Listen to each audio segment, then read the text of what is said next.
Charles ne désire plus vivre que pour Dieu. Mais où et comment? Au cours d'un pèlerinage en Terre Sainte, Charles est saisi par l'humble visage de Jésus à Nazareth. Le Très-Haut, le Tout-Puissant, un villageois parmi d'autres. Dans la simplicité de Jésus à Nazareth, il y a tout son mystère. Dieu est venu chez nous.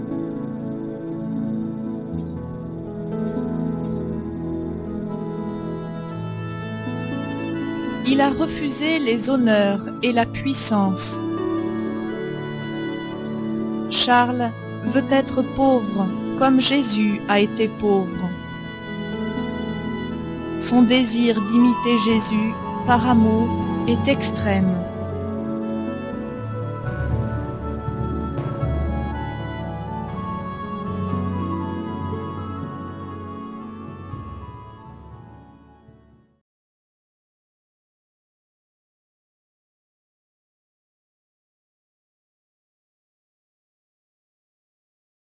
Pauvreté, prière, travail humble. Pour imiter Jésus en tout cela, Charles entre à la trappe de Notre-Dame-des-Neiges. Il a 31 ans. Quitter sa chère famille a été un arrachement douloureux. Mais il pense que pour prouver à Jésus son amour, il doit être loin de tout ce qu'il aime. C'est sa manière de se remettre complètement à Dieu.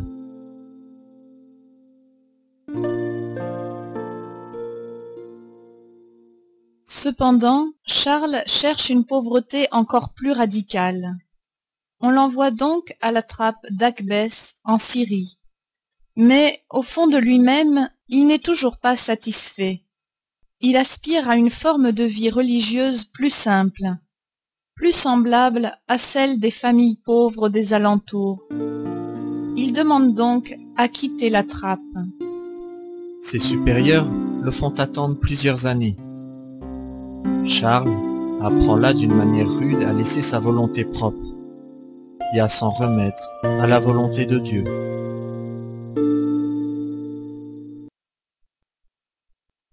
Enfin, à 39 ans, Charles est autorisé à s'installer à Nazareth, en pauvre ermite, dans une cabane, près du couvent des sœurs Clarisse.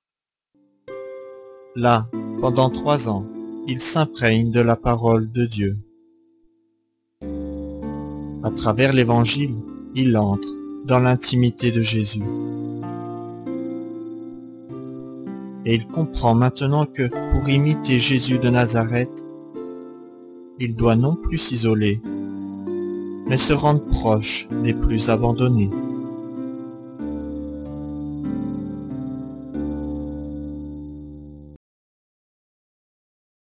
Il rentre donc en France pour devenir prêtre et il est ordonné à Viviers en 1901. Il a 43 ans. Il part alors au Sahara, non pas pour y trouver le silence, mais pour se rendre proche de ceux qui ne connaissent pas Jésus.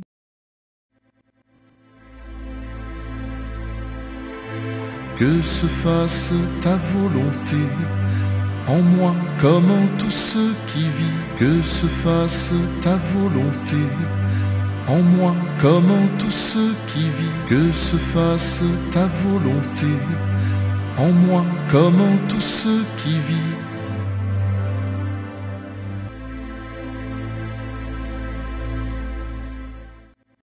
Charles s'installe à Beni Abbès, près de la frontière du Maroc. Sa vie de prière est encore marquée par la vie monastique. Mais le mystère de la visitation éclaire celui de Nazareth.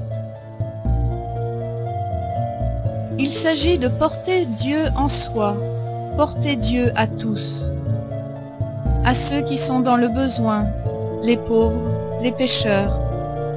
Jésus ouvre ses bras à tous.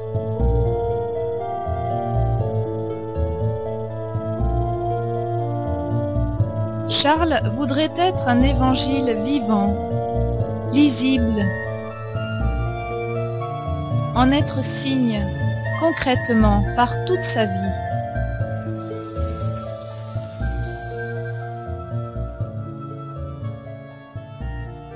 Charles se veut frère de tous, frère universel. Il s'élève contre l'esclavage qui était toléré par les Français. Il rachète même quelques esclaves. Il accueille pauvres soldats, esclaves, nomades, qui viennent demander nourriture, asile, vêtements, médicaments. Il espère des compagnons et il écrit une règle très monastique. Mais il prendra ses distances par rapport à cette règle, car la charité le pousse toujours à autre chose.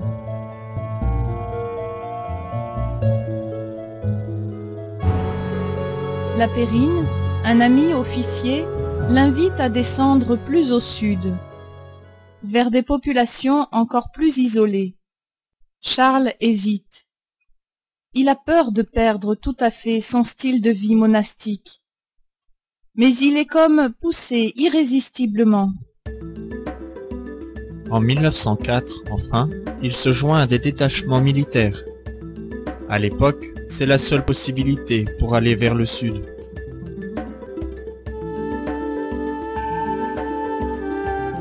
Charles voudrait la colonisation plus humaine, plus respectueuse. Mais en homme de son temps, il ne la remet pas en question. Le chemin est long vers le sud. Chemin très symbolique. Hors d'une vie contemplative protégée. Et hors des comportements paternalistes. Sans se lasser, la vie entraîne à dépasser toutes les barrières.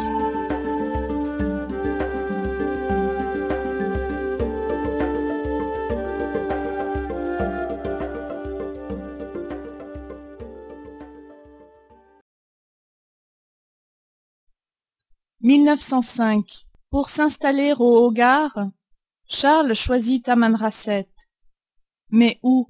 Seul et tranquille sur la colline? Ou plus proche de la vie du village? Il lui semble que Jésus lui répond. C'est l'amour qui doit te recueillir en moi, et non l'éloignement de mes frères. Vois-moi en eux.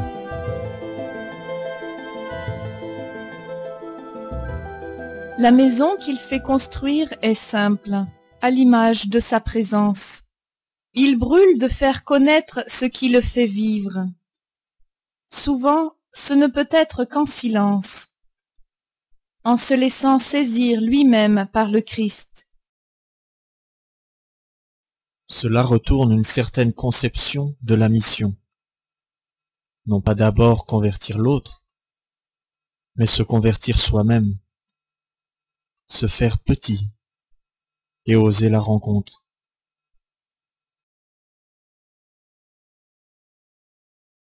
Charles transcrit la poésie des Touaregs.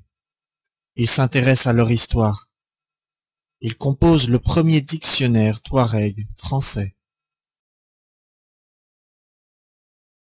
Cet intérêt pour la culture de l'autre n'est pas sans lien avec sa passion pour l'Eucharistie. Charles contemple le Christ donné jusqu'au bout.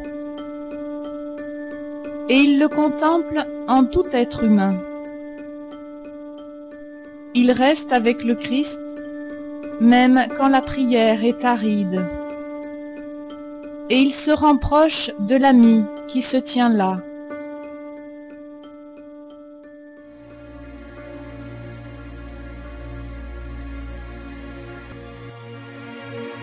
Je me remets entre tes mains, afin d'y être façonné, comme la coupe et puis le pain, à tous les hommes être donné.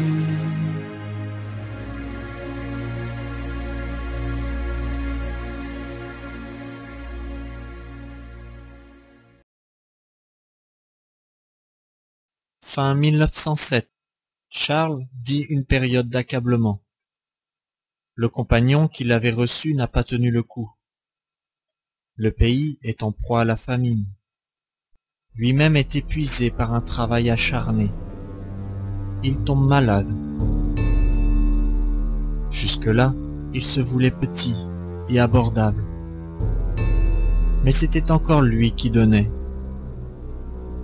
Maintenant, c'est lui le pauvre. Et les Touaregs le sauvent avec ce qu'ils ont de plus précieux, un peu de lait de chèvre. Charles désirait ressembler à Jésus pauvre.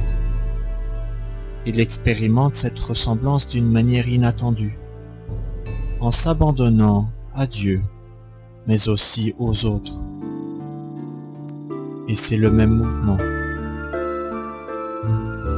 Charles accueille la vie de Dieu, et il apprend à l'accueillir des mains de toute personne rencontrée.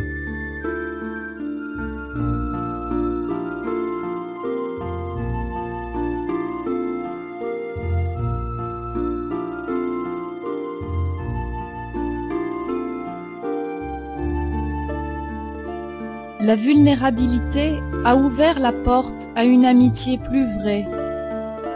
Il y a beaucoup plus de réciprocité. Charles avait eu dans l'idée de devenir frère universel. La vie l'amène à devenir concrètement frère de quelques-uns. Se faire frère, se faire petit devant l'autre. C'est le fruit d'un grand désir et d'un long chemin.